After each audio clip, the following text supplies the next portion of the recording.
अज़म हुजूर की तलवार का नाम आपके पास 34 असलिया था। 10 तलवारें थी, 5 जिन्हें थी, 3 डालें थी, एक उनमें से सादिया डाल थी जो हजरत दाऊद अलैहिस्सलाम के हाथ की बनी हुई थी। 5 कमाने थी, 6 मिगफर सर के खौफ 3 थे, छोटे नेज़े 3, बड़े नेज़े 4 थे। 34 हथियार भी पाक के उजरे में थे और घर में रोटी नहीं पकती थी, लेकिन हथियार 34 थे।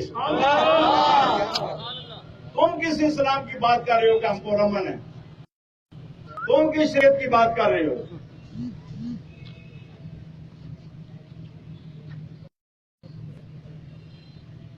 जनरल साहब, आपकी ज़रबे अज़ब मसलू पर हमलावर हो गई। खुदा का खौफ करो, MI वालों, ISI वालों, खुदा का खौफ करो, तुम्हारी ज़रबे अज़ब मसलू में दाखिल हो गई। कहते हैं जी अजान एक तरफ पढ़ो, अल्लाह अकबर 3 तरफ से बंद करो। ये ठीक बात नहीं, ये बात है इसी तरह ही है ना। ज़रबे अज़ब मसलू में आ गई है ना। तुमने तो वादा किया था दहशतगर्दों के खिलाफ होगा। जनरल साहब, आपने तो वादा किया था दहशतगर्दों के खिलाफ होगा, तो ये अजान दहशत कुछ खुदा का खौफ करो। पीर अफसर कादरी ने तो मक्खी नहीं मारी, इस पर फोर्स ड्यू लगाकर बैंक सारे बंद कर दिए और तुमने मेरी शहरियत रात को खत्म कर दी, तुम्हारी हुकूमत ने। यानी अब मैं तुमसे ये नहीं कहता कि मेरा पासपोर्ट बहाल करो, मैं कहता हूं इस मुल्क में निजाम मुस्तफा नाफिज करो।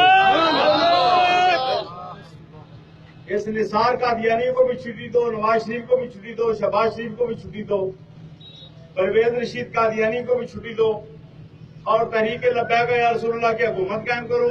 खुशहाली रहेगी, कश्मीर भी आजाद होगा, दिल्ली पर झंडा भी लगेगा।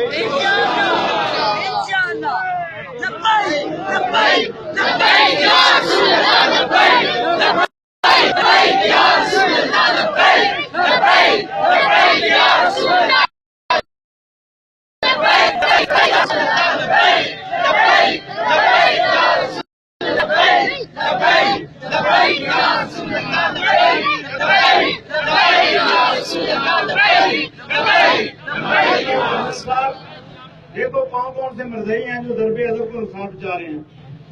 ये परवेज रशीद कर रहा है, ये निसार कादियानी कर रहा है, ये कादियानियों के, ये आपकी ज़रबे अज़ब को नुकसान पहुंचा रहे हैं, ये आप फौज को बदनाम कर रहे हैं। फौज ये एक इदारा है जो पाकिस्तान की हिफाजत करता है, फिर फौज बदनाम का खौफ करो, रातों रात फौज की इज्जत बचाओ और हम जैसे दरवेशों से मशवरा कर लो। हमने कुछ है नहीं आपके पास, ये तो जाके तुम रहने वाले। तुम्हारी वालदा हमारे वालिद साहब के पास तबीज कराती थी, तुम्हें पता होना चाहिए, इसीलिए मैं उनकी फातिहा पढ़ने के लिए गया था। तो हमारी हमलावर हो गए, शायद हमारे तवीज़ों से ही तो पैदा हुए हो। हमारे वालिद साहब से तवीज लेती थी इसकी वालदा, मुझे आके बेशुमार लोग वही देंगे पुराने।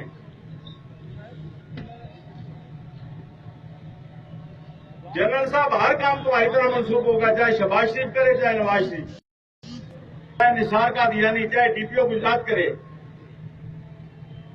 चाहे गुजरात की DIC जो कमेटी बनी हुई है वो करे, कोई भी गलत काम करे, जनरल साहब आप जिम्मेदार होंगे, इसलिए कि आपके लोगों ने हमें बताया कि काम हम इनसे करा रहे हैं। आपके लोगों ने मुझे बताया ये सारा काम हम इनसे करवा रहे हैं।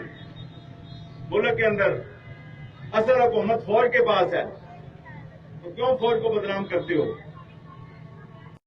फौज राशिया को भगा दिया ना, तो कुछ नहीं रहेगा, ना पाकिस्तान का, ना फौज का, ना हमारा, ना तुम्हारा, ना जेजू का। ना अदालतें रहेंगी, ना जज रहेंगे, ना जर्नल रहेंगे, कुछ नहीं रहेगा और लोग जो है फिर खुली जंग शुरू कर देंगे अपने नबी की इज्जत की हिफाजत के लिए।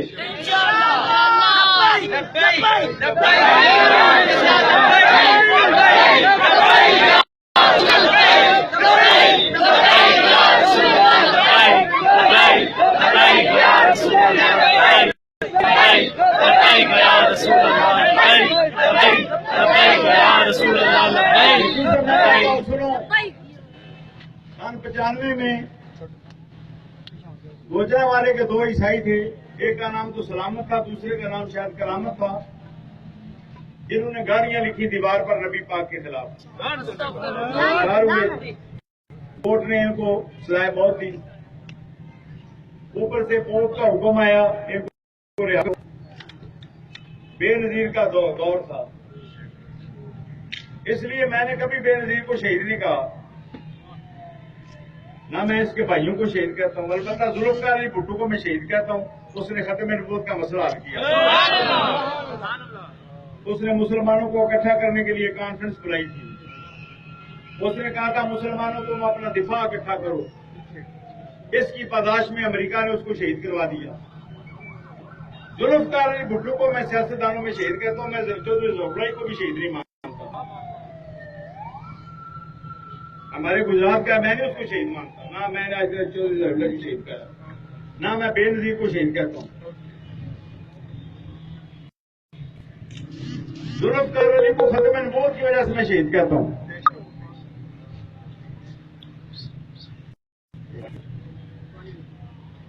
नारे तकबीर, अल्लाह